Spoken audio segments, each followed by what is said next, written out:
নাচ গান আর ফ্যাশন শোর বর্ণিল আয়োজনে উৎসবমুখর হয়ে ওঠে এচিভার্সের চতুর্থ আসর। রোববার রাজধানীর চীন মৈত্রী সম্মেলন কেন্দ্রে আয়োজন করা হয় এক জমকালো অনুষ্ঠানের। দেশের শিল্প, সংস্কৃতি, ব্যবসা ও সৃজনশীল অঙ্গনের গুণী ব্যক্তিদের হাতে তুলে দেয়া হয় এই পুরস্কার। অ্যাওয়ার্ড মানে তো স্বীকৃতি। আসলে আমরা যখন যে কোনো কাজই করি না কেন, আমরা স্বীকৃতি চাই সমাজে, দেশে, পরিবারে। এবং স্বীকৃতিগুলো যখন আমরা পাই তখন সেই কাজের প্রতি আমাদের একটা আলাদা আগ্রহ বাড়ে, মানে কাজের প্রতি কি বলবো, যে ডেডিকেশনটা বাড়ে, যে আমার এটা এখন দায়বদ্ধতা।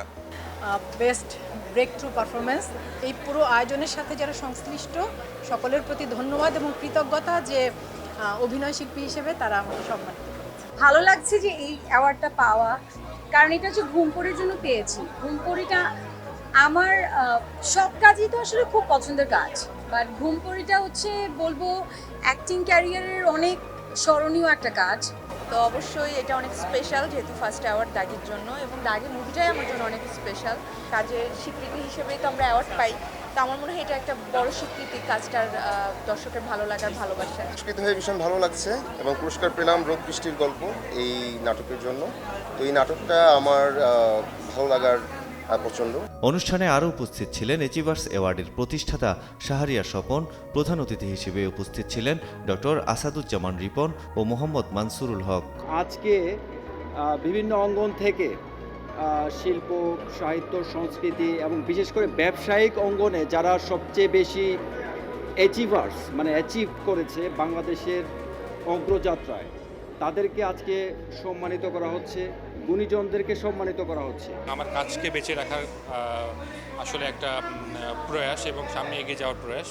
তো সেই জায়গা থেকে আমি এটুকুই বলতে চাই যে এই বাংলাদেশ অ্যাচিভার অ্যাওয়ার্ড যে আমাকে যে সম্মানিতটা করলো, সেই জায়গা থেকে আমি অনেক অনুপ্রাণিত হলাম এবং আপনাদেরকে ধন্যবাদ।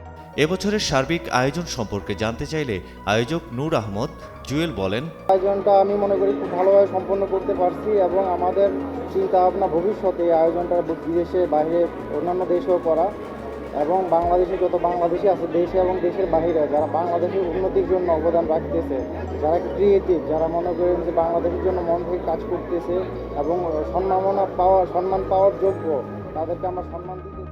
এই ধরনের আয়োজন শিল্প, সংস্কৃতি, ব্যবসা ও সৃজনশীলতা বিকাশে গুরুত্বপূর্ণ ভূমিকা রাখবে বিশ্বাস করেন শোবিজের তারকারা।